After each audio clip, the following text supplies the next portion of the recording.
Nuestra lección para este día expresa una exclamación: ¡cuán dulce! Y es que vamos a hablar un poco acerca de lo que debe significar el estudio de la palabra en nuestra vida. Por eso vamos a orar y vamos a pedirle al Señor que nos dé su dirección para nuestra reflexión de este día. Querido Padre, estamos agradecidos por la oportunidad que nos das de aprender más y más de tu palabra. Gracias por todos los que ven estos comentarios y por favor bendíceles. Sé que muchos están poniendo sus peticiones en las cajas de comentarios y te imploro, escucha, oh Dios, la oración por tus hijos. Bendíceles, dales paz, dales seguridad y que en su corazón tengan la certeza que tú ya estás obrando en cada caso. Hoy ayúdanos a alimentarnos de tu palabra. Lo pedimos en el nombre de Cristo Jesús. Amén. Cuando vamos a la palabra de Dios, encontramos ejemplos de lo que los escritores bíblicos han dicho respecto a cómo consideran la Biblia. Jeremías pensaba justamente en esto, en que la palabra de Dios era dulce para él.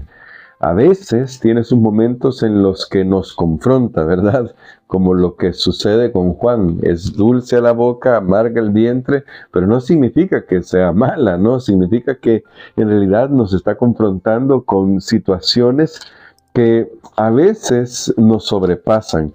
Y eso ya lo estudiábamos la semana pasada, es que la palabra de Dios es viva y eficaz. Es más cortante que una espada de dos filos.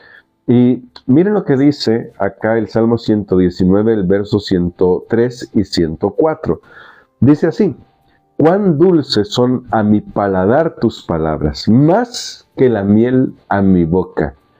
Si eres como yo y te gustan los postres, sabes que uno disfruta muchísimo ese sabor dulce de algunos postres. Claro, sin que lleguen a empalagar, ¿verdad? A mí me encantan los postres y justamente cuando pruebo uno que es bueno, que tiene el dulce necesario, que está bien balanceado, uno se deleita, ¿no? Lo disfruta. Bueno, el salmista dice, esto es mucho más dulce. Hace poco tuve la oportunidad de comer un panal, cabal, justamente la cera, con la miel, y se siente muy bueno, es muy rico ese sabor, aunque es muy fuerte lo dulce de la miel, pero me llama la atención porque el salmista dice que la palabra de Dios es mucho más que eso. Y en el verso 104, quiero decir, dice así: de tus mandamientos he adquirido inteligencia, por tanto he aborrecido todo camino de mentira.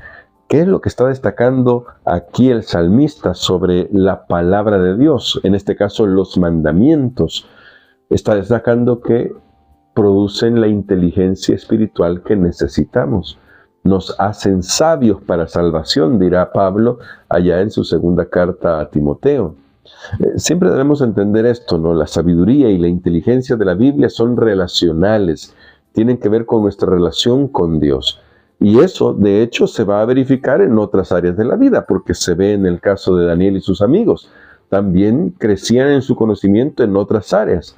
Pero hago esta aclaración porque no debemos confundir la sabiduría de la Biblia con conocimientos matemáticos, lingüísticos, de historia. Aunque estudiamos cosas como esas alrededor de la Biblia, en realidad el conocimiento, la sabiduría, la inteligencia bíblica tienen que ver con una relación con Dios, con cómo nos relacionamos con Él a fin de poder vivir de acuerdo a su voluntad. Lo que debemos entender sobre esto es que la palabra de Dios es verdadero alimento espiritual. El Señor Jesús lo dijo allá en la tentación, en el desierto de la tentación. Y eso lo dijo citando la Escritura, citando Deuteronomio capítulo 8, Jesús dijo: no solo de pan vivirá el hombre, sino de toda palabra que sale de la boca de Dios, porque es verdadero alimento.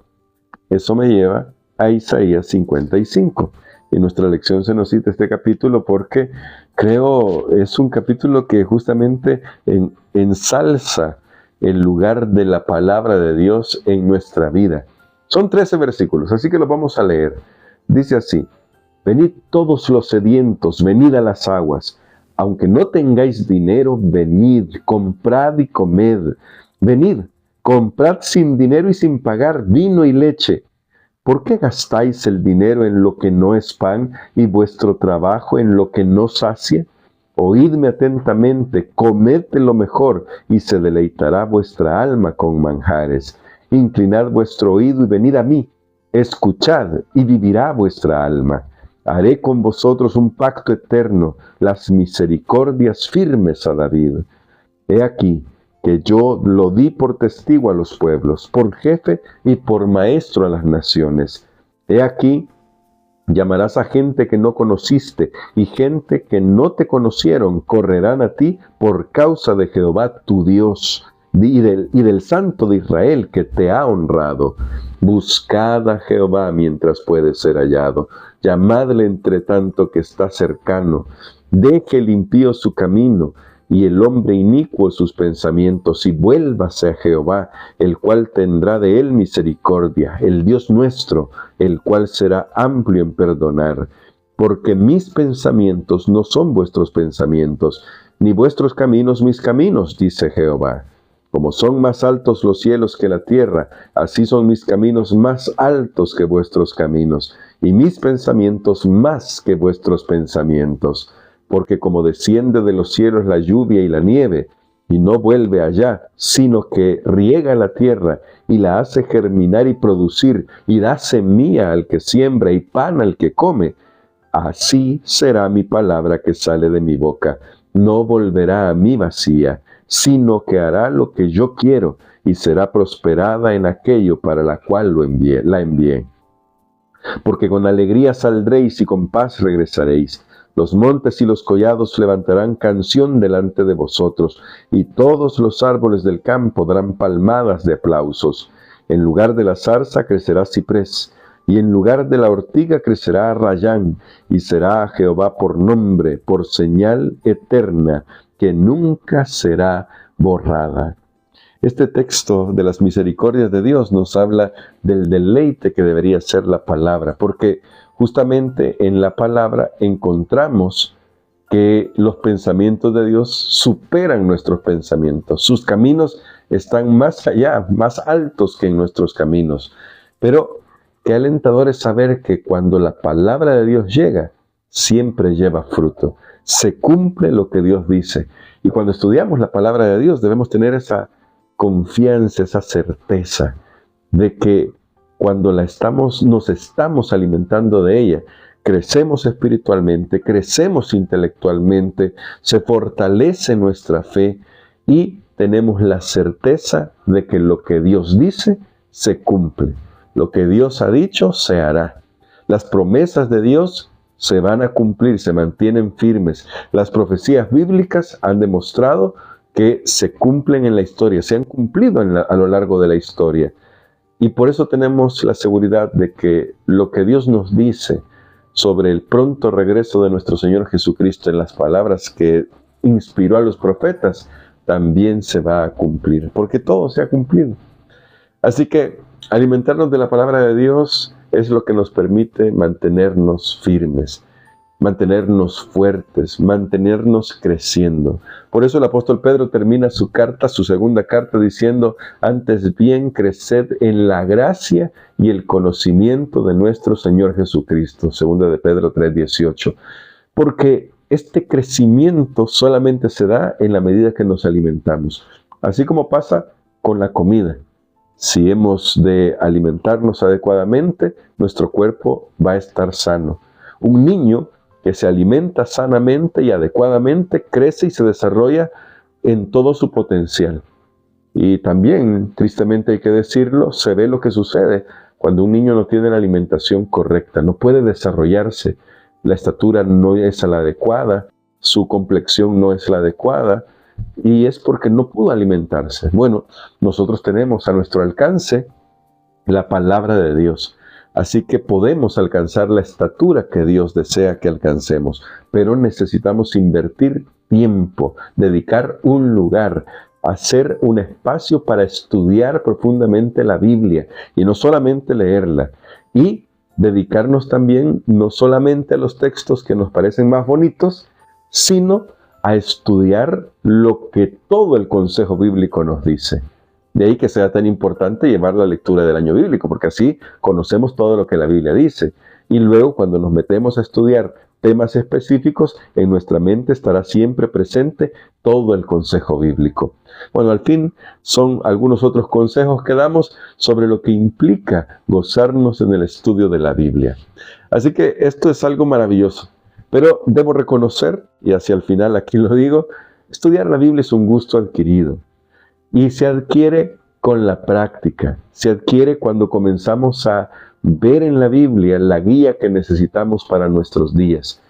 Entonces sí, se puede disfrutar de la Biblia, pero es un gusto adquirido y no se puede imponer a otra persona.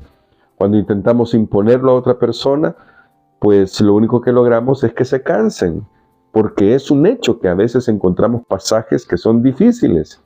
Por ejemplo, cuando tú has comenzado a leer la Biblia desde Génesis en adelante, tal vez comenzaste a detenerte cuando llegaste a Números, pero el desafío más grande que encuentras en la Biblia cuando la lees desde Génesis hasta Apocalipsis generalmente es Primero de Crónicas. Los primeros 11 capítulos, o 9 o 11 capítulos, son casi interminables. Ese es un verdadero desafío, pero si ya pasas eso, ya sigues leyendo la Biblia con total tranquilidad. Porque es un gusto adquirido. Ya cuando has leído la Biblia varias veces, ya disfrutas llegar a las genealogías, ya disfrutas llegar a las listas. Otro capítulo difícil está en Nehemías. Si no mal recuerdo, bueno, ahorita no me recuerdo el capítulo específico de Nehemías, pero hay un capítulo que de hecho se repite en Esdras y en Nehemías y que es larguísimo. Y a veces, cuando comenzamos a leerla, puede parecer un poco cansado, pero a medida que comienzas a ver cuán importante es la Biblia para la vida, entonces también disfrutas las genealogías, las listas, porque te das cuenta que todo lo que está escrito ahí tiene un sentido, hay una razón. Claro, no hay que alegorizar. Alegorizar es una práctica de interpretación bíblica que no respeta el historicismo bíblico. No hay que alegorizar, hay que atenernos a lo que la Biblia nos dice. Hay que interpretar, claro que sí, pero para eso tenemos los elementos necesarios en la propia Escritura, porque ahí se nos dan las claves que necesitamos para entenderla. Así que todo lo que hemos dicho esta semana, la intención que tiene es que te enamores de estudiar la Biblia, que te guste estudiar la Biblia, que comiences de a poquito también. Lo decía haciendo unas visitas estos días, no se trata de imponerte una carga que no puedas llevar, ni aquí la estamos imponiendo. Por ejemplo, no puedes tomar la Biblia y decir, oh, hoy sí voy a estudiar la Biblia y le voy a dedicar media hora o una hora si nunca lo has hecho. Porque eso es exactamente como cuando quieres hacer ejercicio de golpe y no lo has hecho por un mes, 2 meses, 3 meses. Lo único que sucede es que terminas fatigado, cansado y sin ganas de volver a hacerlo el siguiente día. Igual pasa con la Biblia. Debes tomar el tiempo, pero debes hacerlo gradualmente. Si antes le dedicaba 5 minutos a la lectura, pues ahora le dedicas 6, 7, 10 minutos y vas avanzando de a poquito, de a poquito. Si antes le dedicabas 10 minutos a reflexionar un texto así detenidamente, luego le dedicas 15 y luego 20 y luego una media hora. Y así poco a poco vas dándole más tiempo a la palabra de Dios. Espero que esto te haya servido y que lo que hemos comentado pues nos haga gozarnos en el estudio de la palabra. Que Dios te bendiga y gracias. Gracias porque estás aquí comentando, porque estás viendo este video. Por favor, compártelo con más personas para que otros puedan conocer esta perspectiva del estudio de la escuela sabática que tenemos. Que Dios te bendiga y si ahora quieres comentar algo, comenta amén a todo lo que hemos comentado sobre la palabra de Dios. Pero no por lo que he dicho, sino porque la palabra de Dios es la que guía nuestras vidas. Y si tú crees eso, pon ahí amén, porque confiamos en la dirección de nuestro Dios. Vamos a orar poniendo nuestras vidas en sus manos. Querido Padre, gracias por tu palabra, porque en ella tú iluminas nuestra mente y nuestro corazón, porque en ella nos das sabiduría y queremos pedirte, por favor, ayúdanos a tomarnos de tu mano y a tomar tiempo para leer tu palabra. Que cada día podamos gozarnos más y más en el estudio de las Sagradas Escrituras. Te pedimos tu ayuda con eso, para que así nuestra vida espiritual pueda fortalecerse y crecer. En el nombre de Jesús. Amén.